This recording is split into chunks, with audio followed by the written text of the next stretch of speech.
soyez pas gênés, n'ayez pas honte. Ce n'est pas parce qu'une personne ne croit pas en Dieu qu'il va m'intimider, parce que moi je crois au Seigneur. Non, non, tous les Goliaths vont tomber, parce que si moi je reçu Jésus, qui es-tu toi pour ne pas le recevoir? Je reconnais en ce jour qu'il est le Seigneur des Seigneurs.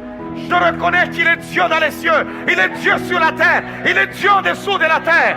Et il n'y a personne qui l'a couronné Dieu. Il n'y a personne qui a fait de lui Dieu. Il est roi des rois. Il est Seigneur des seigneurs. Il est Dieu des dieux. Bien-aimés, célébrons le Seigneur dans cette ville. Proclamons ce que le Christ est.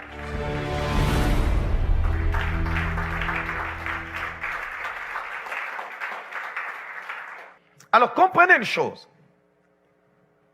Dans la Bible, il y a plusieurs recommandations. Si vous lisez certains épîtres, vous allez voir les recommandations de Paul.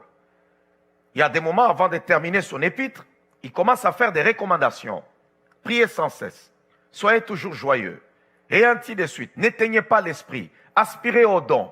Alors, il y a saluez-vous par un saint baiser. Il y a toujours des recommandations. À chaque fois que le Seigneur est plutôt dans la Bible, lorsque nous lisons même les épîtres, il y a des recommandations. Mais il y a une recommandation qui revient à chaque fois dans la parole du Seigneur. Et quand vous regardez, la recommandation qui domine toutes les recommandations, ce n'est même pas oh, aime ton prochain. Bon, fais ceci. Non, c'est n'ayez pas peur. Dans le Nouveau, comme dans l'Ancien Testament. Et n'ayez pas peur ou ne crains pas, revient au moins 365 fois dans la Bible. Et une année a 365 jours. Donc chaque jour de ta vie, lorsque tu t'élèves, avant d'affronter les défis de la vie, Dieu te dit déjà au matin, n'aie pas peur. Oh, quelqu'un m'entend?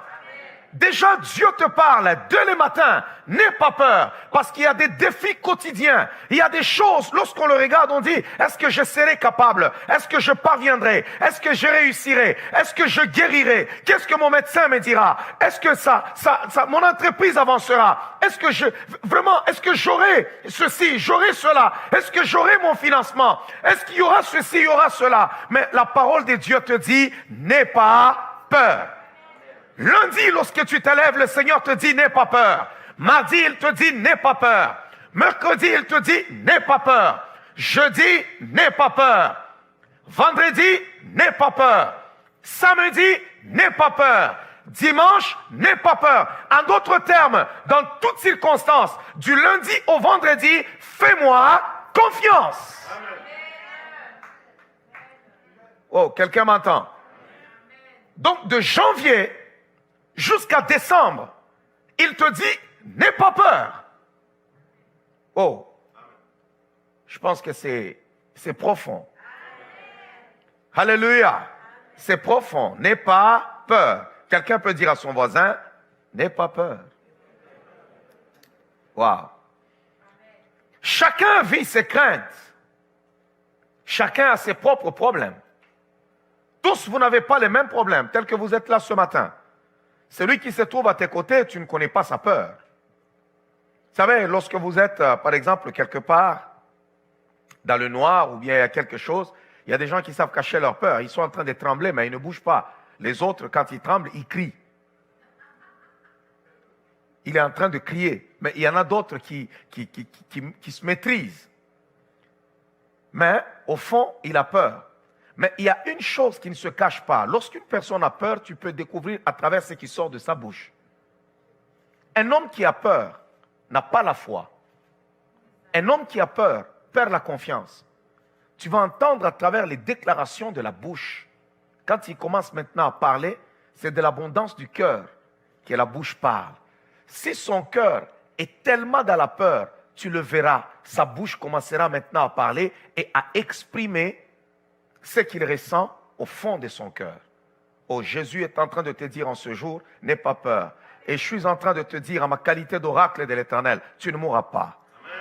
Oh non, je suis en train de parler à la vie de quelqu'un. Je parle à ma qualité de serviteur du Dieu Tout-Puissant, qu'aucune force de la sorcellerie ne te vaincra. Alors arrête d'avoir peur. Les hommes méchants pourront se lever, mais ils ne te vaincront pas. Arrête d'avoir peur. Arrête d'avoir peur sur ce que les hommes ont dit. Arrête d'avoir peur de ces Goliaths qui se trouvent au-devant de toi. Il ne te vaincra pas. Il est écrit dans la Bible, qui es-tu, toi, grande montagne devant Zorobabel?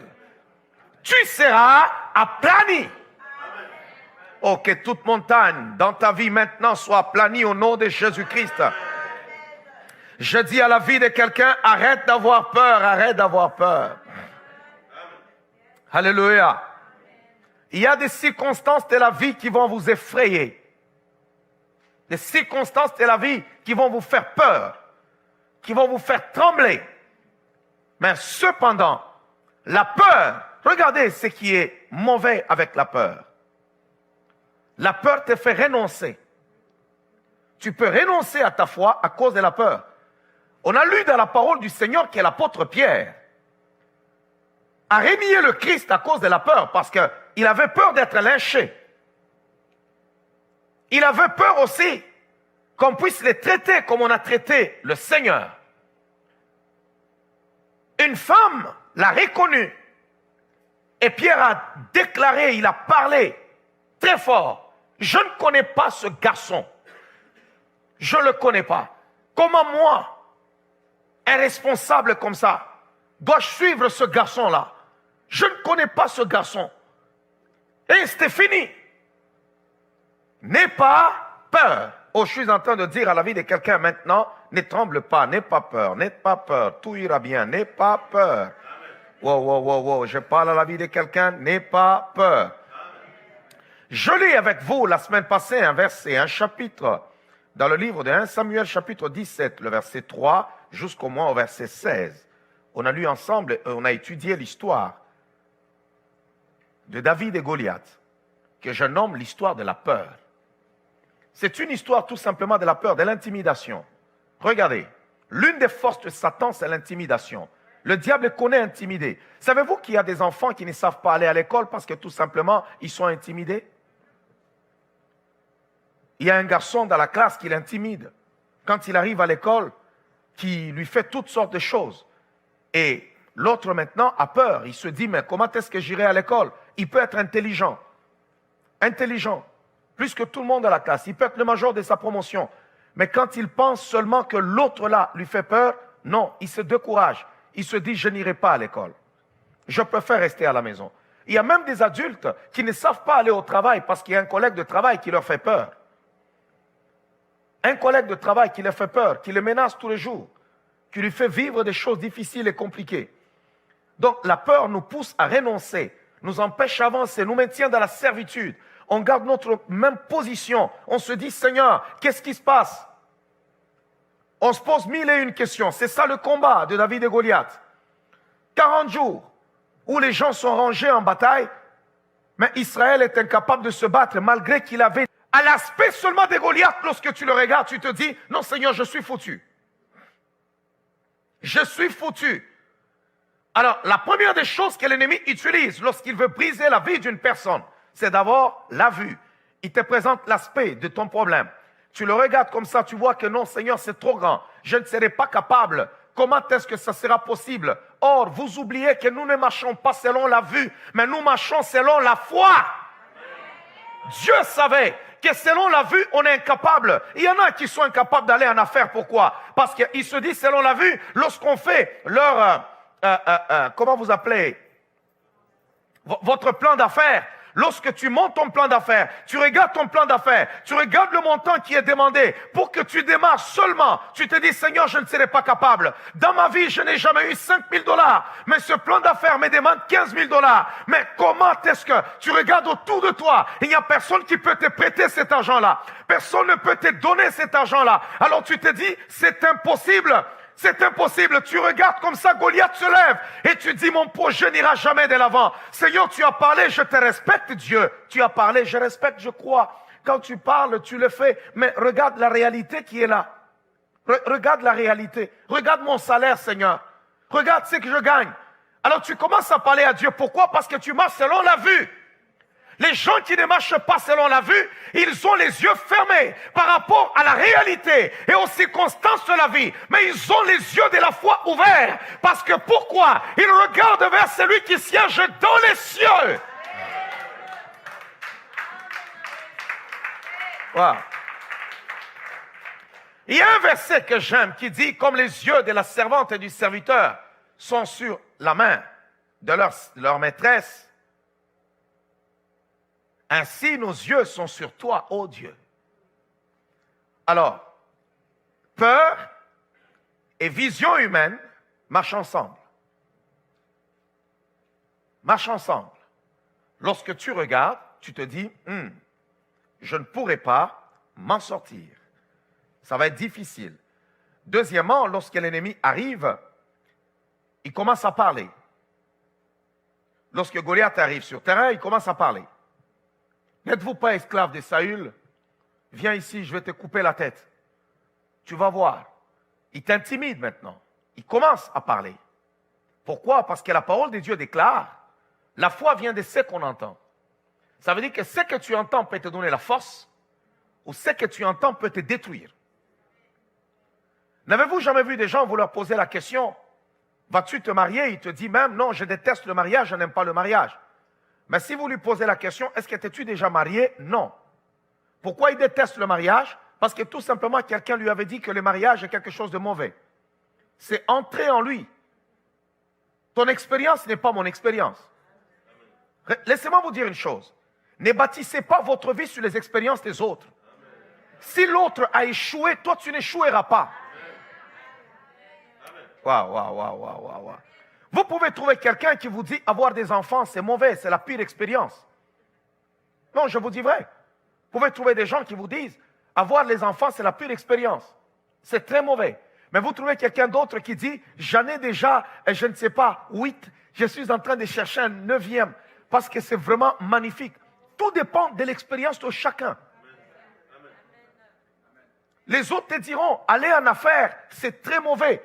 Va te trouver un emploi où on te paye à chaque semaine ou à chaque 2 semaines. Tu as vraiment ton argent, tu as ton salaire, fini le stress. Tu n'as pas ce stress-là pour dire, ok, est-ce que j'aurai l'argent de ceci, j'aurai l'argent de cela. Mais tu trouves quelqu'un d'autre qui te dit, waouh, les affaires c'est extraordinaire. Là, je n'attends pas un salaire de $2000 chaque semaine, mais là, moi-même, je peux me faire mon argent, je peux gagner $5000 comme ça. Allez, dans 1 heure du temps, et je fais comme ça $20 000. Allez, dans une semaine ou dans une journée. Et tu te dis, waouh, l'autre me dit c'est mauvais.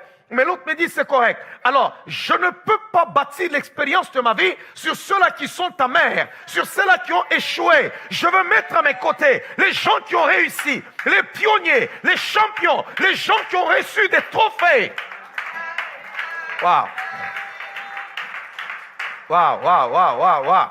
Je vais te dire une chose, ceux qui ont réussi dans le domaine dans lequel tu travailles, ils sont faits de chair et de sang comme toi. Alors si tu es dans le même domaine et que tu patauges encore et que ça ne marche pas encore, n'écoute pas le langage négatif, regarde seulement et dis-toi, si eux sont capables de réussir, alors je le suis aussi.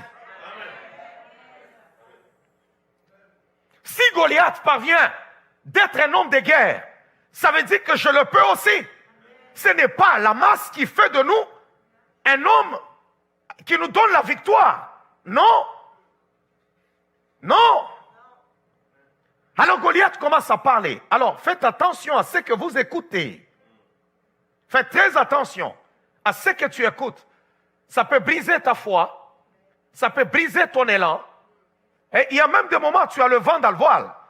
Tu es là, tu es content, tu es en train de partir. Mais l'ennemi fait en sorte que, parce que quand on parle aux gens, faites attention à ce que vous écoutez, ils pensent seulement que c'est par rapport aux amis. Tu vas rencontrer un ami qui va te parler. Non, il y a même des émissions qui viendront vous déstabiliser. Tu es juste devant la télé, le diable fait en sorte que tu ouvres la télé et tu écoutes une émission, quelqu'un qui est en train de déclarer pour dire que non, moi cette affaire je ne ferai pas. Non, moi il y a ceci. Mais qu'est-ce que Dieu t'a-t-il dit? Wow, quelqu'un m'entend? Qu'est-ce que Dieu a dit? Nous nous basons sur ce que le Seigneur a dit, pas sur ce que le monde dit. Le monde peut dire, cette affaire ne marche plus, mais le Seigneur vient et il te dit, ça marchera. Le monde a dit, il n'y a pas de poissons de ce côté. Tous les poissons sont déjà allés de l'autre côté. Mais le Seigneur dit, jette le filet de ce côté-là. Et Pierre dit, Seigneur, nous avons péché toute la nuit et on n'a rien pris. Mais sur ta parole, je jetterai le filet. Est-ce qu'il y a quelqu'un dans cette salle qui peut dire, Seigneur, sur ta parole, j'avancerai. Sur ta parole, j'avancerai. Sur ta parole, je ne bougerai pas. Sur ta parole, je ne reculerai pas. Sur ta parole, j'aurai encore confiance. Sur ta parole, je chanterai. Sur ta parole, Seigneur, sur ta parole. Juste sur ta parole. Es-tu capable de dire à Dieu, Seigneur, je crois réellement que tu peux tout faire. Sur ta parole, Seigneur, je le crois que tu vas faire des exploits avec moi. Sur ta parole, je crois que je vais me marier. Sur ta parole, mon ministère ira de l'avant. Sur ta parole, je guérirai. Sur ta parole, je vivrai. Sur ta parole, je prospérerai. Sur ta parole, j'aurai la victoire. Sur ta parole, je marcherai dans la paix. Sur ta parole, j'aurai la tête levée. Jute sur ta parole. Je m'en fous de tout ce que l'ennemi veut mettre dans ma tête. Mais moi, Seigneur, je ferme mes oreilles contre tout ce que les hommes peuvent dire qui est contraire à ta volonté. Mais moi, Seigneur, la seule chose qui pourra entrer dans mon cœur, c'est seulement ta parole. Ta parole. Si Pierre pouvait écouter les experts de la pêche, il ne jettera pas le filet. C'est facile de prêcher sur ces versets. Sur ta parole, je jetterai le filet. Avez-vous déjà écouté les experts des homards? Lorsqu'on parle de la pêche aux homards, lorsqu'on vous dit qu'il n'y a plus de homards, par exemple, lorsqu'on vous dit non, on doit fermer cet endroit, lorsqu'on vous dit non, il faut un peu arrêter, il faut aller un peu plus loin pour avoir ceci, cela. Mais tu trouves que le Seigneur vient te dire, écoute, tout le monde ferme, tout le monde est en train de ranger les filets, il n'y a plus de bateaux de ces côtés-là. Pourquoi? Parce qu'il n'y a plus de poissons, il n'y a plus de homards, il n'y a plus de crabes, il n'y a plus rien de ce côté. Mais on te voit, toi, tu prends maintenant ton bateau, tu es en train d'aller dans la direction contraire. Les experts, les gens qui ont fait la pêche pendant des années, ils te posent la question, où vas-tu? Est-ce que tu vas faire une promenade sur l'océan ou sur le fleuve? Tu dis non, je ne m'en vais pas faire une promenade. Je m'en vais tout simplement prendre les poissons ou les crabes. On te dit non, non, il n'y en a plus de ce côté. Il n'y en a plus. Cette année, tout est compliqué. Mais toi, tu as la parole que le Seigneur a dit. Oh, j'aime cette parole de Pierre. Sur ta parole, Seigneur, je jetterai le filet. Nous ne bâtissons pas notre vie par aventure. La foi se base sur ce que Dieu a dit. Et qu'a-t-il dit? Qu'a-t-il dit? Qu'a-t-il dit? Je pose la question à quelqu'un. À ma qualité d'oracle de l'Éternel, je suis en train de briser tout ce que l'ennemi a mis dans ton cœur, qui t'empêche de voir la gloire de Dieu, qui t'a maintenu dans la servitude. Tout ce qui fait que lorsque tu es seul, oh, tu te retrouves face à cette réalité. Les paroles des hommes reviennent dans ta tête. Ça te revient dans la tête. Ce qu'ils ont dit. Souvent, lorsque vous êtes au milieu des gens, vous pouvez faire semblant parce qu'il y a des gens qui vous parlent. Il y en a du monde autour de vous. Mais lorsque l'ennemi disparaît, plutôt lorsque les gens disparaissent et qu'il n'y a plus personne autour de vous, qui vous parle? Quelle est la voix que vous écoutez? Quelle est la voix que vous écoutez? Est-ce la voix de Dieu ou la voix de l'ennemi? Il y a une voix qu'on appelle la voix de la peur. Lorsqu'elle parle, elle veut que tu trouves une raison pour t'échapper à une réalité. Waouh! Est-ce que quelqu'un m'entend? J'ai aussi parlé du palmarès de Goliath. On a commencé à dire que Goliath est un homme de guerre depuis son enfance. Il est un homme de guerre. Tu ne sauras pas le vaincre. Est-ce que tu sais cette maladie que tu as? Combien de gens elle a tué? Sais-tu le problème que tu as? Comment est-ce qu'il est compliqué? Sais-tu vraiment dans ton cas à toi? Je ne pense pas que ça marchera. Sais-tu? On commence à te donner le bilan des autres. Le bilan des autres n'est pas le mien. J'ai besoin de dire à la vie de quelqu'un, aujourd'hui, toi, tu n'es pas Jean. Toi, tu es Pierre. Toi, tu n'es pas Jacques. Toi, tu es, je ne sais pas, Thomas. Toi, tu n'es pas ceci. Toi, tu es celui-là. Tu es unique aux yeux de Dieu. Waouh, waouh, waouh, waouh, waouh. Quelqu'un m'entend, quelqu'un m'entend.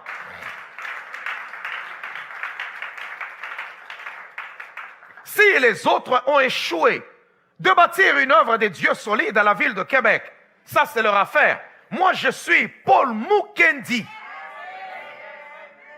L'échec des autres, ça ne me concerne pas. L'expérience des autres n'est pas ton expérience. Le palmarès de démons qu'on est en train de te raconter, que cela ne puisse pas te faire peur. Est-ce qu'on t'a raconté aussi le CV de ton Dieu? On t'a raconté seulement le palmarès des autres. Non, regarde, il y a ceci, il y a cela. Dans ton cas à toi, regarde comment on fait. Regarde ce qui va se passer. Regarde ce qu'il y a. Mais est-ce qu'on t'a déjà raconté aussi le CV de notre Seigneur? Job, dans son cas, il dit, il s'élève toujours le dernier. Ça veut dire que tu es dans une situation qui paraît être impossible. Mais laisse-moi te dire, celui que tu adores, il s'élève le dernier. Il est le Rédempteur qui n'abandonne jamais ses enfants. Est-ce que quelqu'un t'a-t-il raconté au moins l'homme sur qui tu places ta confiance? On t'a parlé seulement de la peur. Oh, celui qui produit la peur, c'est un ennemi vaincu. Il a déjà la tête écrasée. Il y a juste le corps qui est en train de bouger. Mais laisse-moi te parler de celui qui est la résurrection et la vie. Lorsqu'on l'a appelé disant que Lazare était malade, il n'est même pas allé. Logiquement parlant, tu dis, ok, il m'a abandonné. On a pleuré Lazare. On l'a allongé. On a commencé à le préparer pour l'enterrer. Il n'était jamais là. Là, les gens pouvaient se dire, il viendra parce que souvent, il a ressuscité tel, il a fait ceci, il a fait cela. On n'avait pas encore enterré. Il viendra parce qu'il nous aime. Mais il n'est pas venu. On a même enterré Lazare. On l'a placé dans le tombeau. Et 4 jours après, c'est là que cet homme-là apparaît. Il vient. Le dernier, le Rédempteur qui s'élève le dernier. La Bible se complète toujours. Elle ne peut pas se contredire. Job, il y a des années où Job a dit, je sais que mon Rédempteur s'élèvera le dernier et moi je le verrai. Tous les Juifs, même de Jérusalem, étaient au deuil. Je ne sais pas si c'était le dernier jour du deuil. Pour dire, ok, aujourd'hui, nous allons disperser tout le monde. C'est terminé avec cette histoire de Lazare. On a déjà fait une inscription, je ne sais pas. On a écrit Lazare né en 1900 tel ou bien en telle année et il est mort tel jour.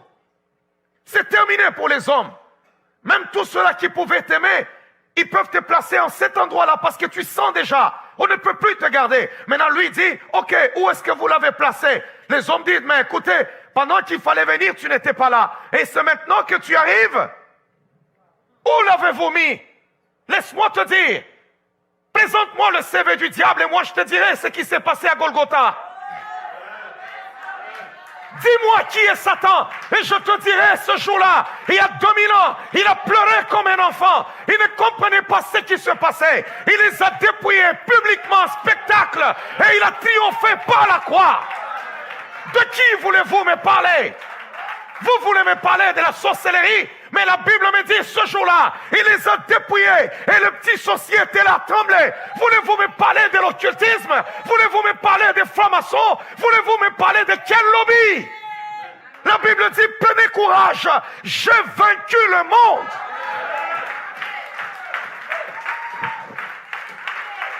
Non, je ne sais pas si tu me comprends. Beaucoup de gens aujourd'hui ont peur de ceci, peur de cela. On te dira non, tremble devant ceci. On te dira non, on te fait toujours peur. On te parle comment est-ce qu'il y a tel lobby. Les lobbies des autres, ils sont puissants. Regarde ce qu'ils font. Regarde ce qu'ils opèrent. Regarde ce qu'ils sont ceci. Mais laisse-moi te dire, le lobby céleste. Est-ce que vous voulez que je vous parle?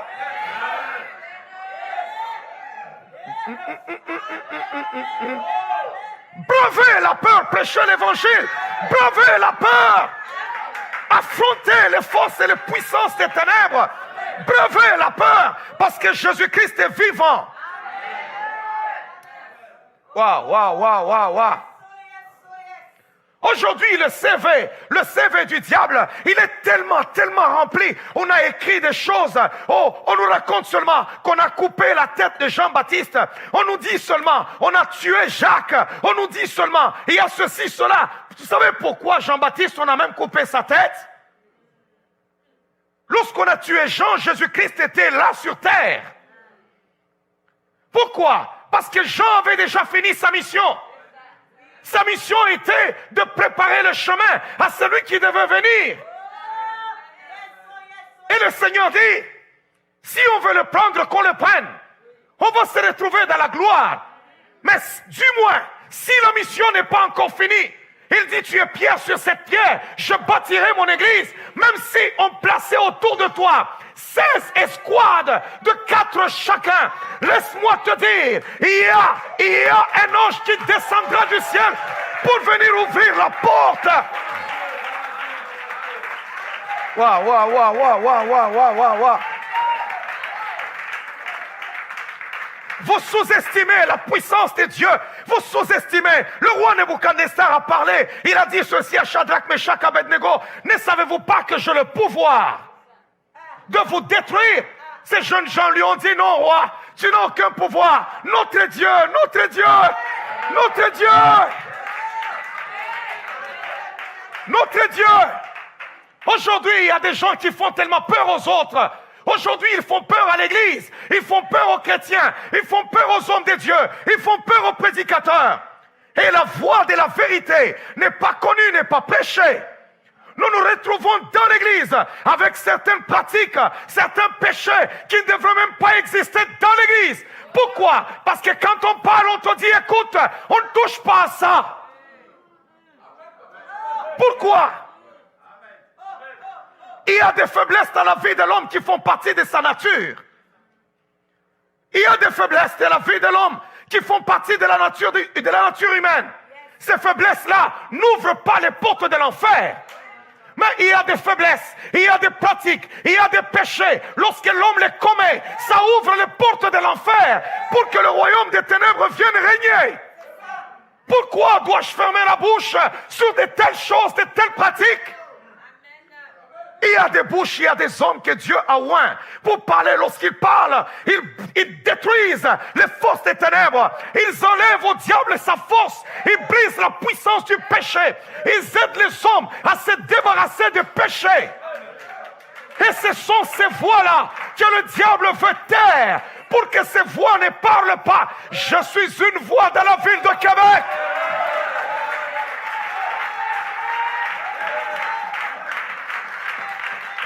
Je suis une voix. Écoutez ce qui est écrit à propos de Jean-Baptiste. Il est écrit que Jean, c'est la voix qui crie dans le désert. C'était juste une voix. Et cette voix-là a fait peur à Hérode. Je ne sais pas si quelqu'un me comprend.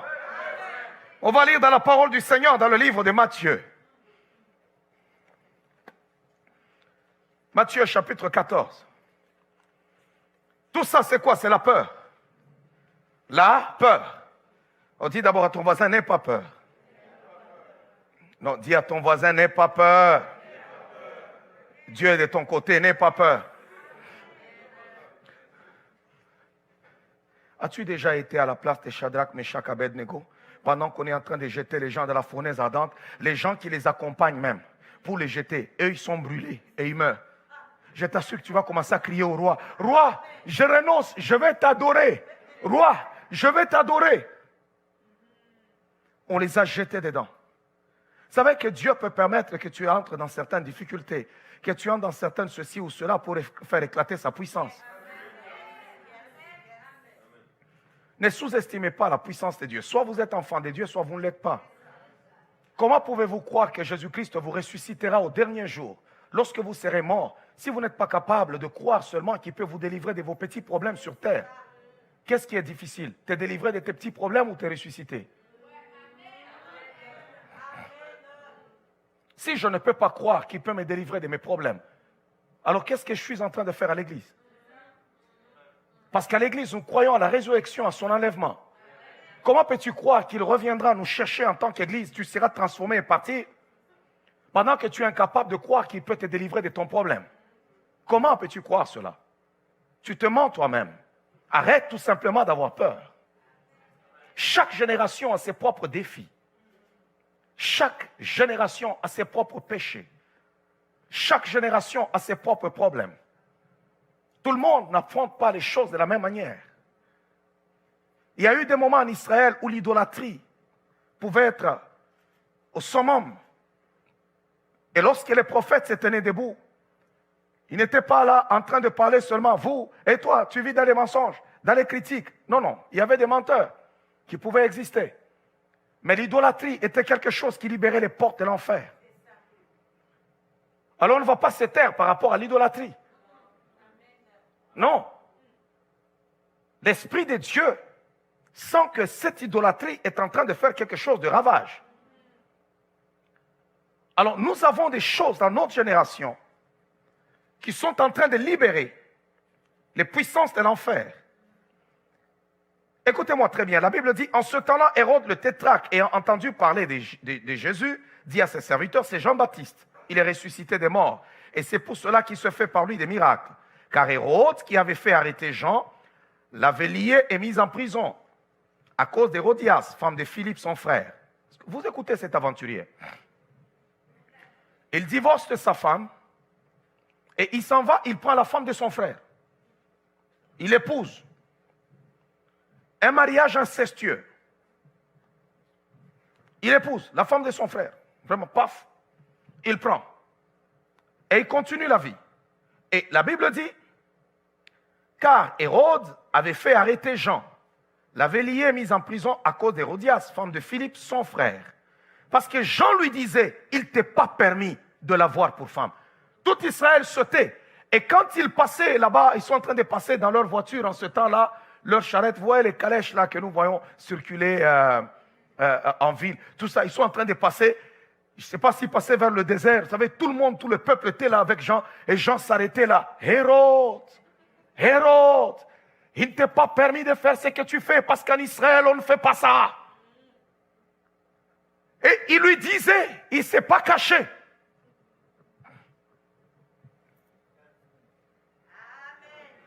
Waouh. Waouh. Quelqu'un peut d'abord acclamer le Seigneur.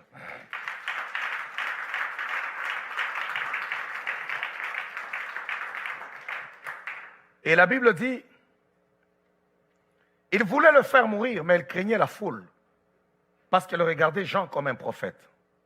Or, lorsqu'on célébra l'anniversaire de la naissance d'Hérode, la fille d'Hérodias dansa au milieu des convives et plut à Hérode. Hérode avait déjà pris beaucoup de vin. Tout ce qu'il a fait, il voulait tuer Jean. Et il dit, bon, ok, on le jette en prison. Si je le tue, tout le peuple le regarde comme prophète. Ok, on le met en prison et puis c'est fini. Il ne va plus parler, il ne va plus déranger. Alors, tout ce qui dérangeait, c'était la voix. Alléluia. Alors, lorsqu'on l'enferme, la Bible dit, à l'anniversaire d'Hérode, la fille d'Hérodias, c'était une danseuse. Bien aimé, il y a danse et danse. Je ne sais pas quelle danse elle a pu faire. C'est pour cela qu'étant enfant de Dieu, vous devez faire attention quand vous pratiquez vos danses, vous dansez. Il y a des gens, quand ils dansent, ils vous envoient dans un endroit sale. Tu ne peux pas être dans l'église et être danseuse nue. Non, tu ne peux pas. Ou bien toi, tu es enfant de Dieu, tu es tout le temps dans toutes les fêtes, on te connaît et c'est toi qui exhibes des... Danser n'est pas mauvais. Tu peux être là, tu fais ta danse, tu tournes. Est-ce que c'est mauvais si je fais comme ça, je suis là en train de danser, c'est mauvais? C'est pas mauvais? Tu peux mettre là, tu as dansé et puis tu as tourné. Est-ce que c'est mauvais? C'est pas mauvais. Tu peux même bouger là très fort. Mais il y a des danses là, quand on commence maintenant à bouger, tout ça, il y a des gens et vous sentez que ça provoque, ça attire certaines choses qui ne sont pas propres. Le roi ivre d'abord de vin, il regarde la fille d'Hérodias et danse et dit, demande-moi ce que tu voudras, je te donnerai. Même la moitié du royaume. Quelle est cette danse qui peut faire en sorte qu'on donne à quelqu'un la moitié du royaume?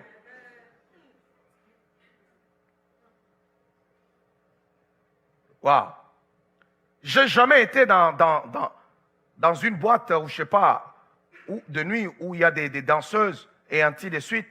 Mais je pense que ceux-là qui ont eu l'expérience d'expérimenter ces choses-là, ils n'ont pas donné, je ne sais pas, la moitié de leur maison à une femme parce qu'elle a dansé. Je ne pense pas.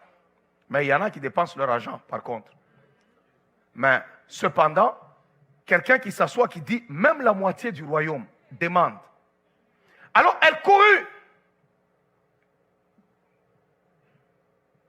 Le verset 7. De sorte qu'il promit avec sa main de lui donner ce qu'elle demanderait. À l'instigation de sa mère, elle dit, donne-moi ici. D'ailleurs, dans l'autre évangile, on dit très bien, elle alla dire à sa mère, écoute ce que ton mari me demande. Écoute ce que papa demande. Il dit, même la moitié du royaume, ce qu'il m'a dit plutôt, il me donnera. Et c'est en ce moment-là qu'elle dit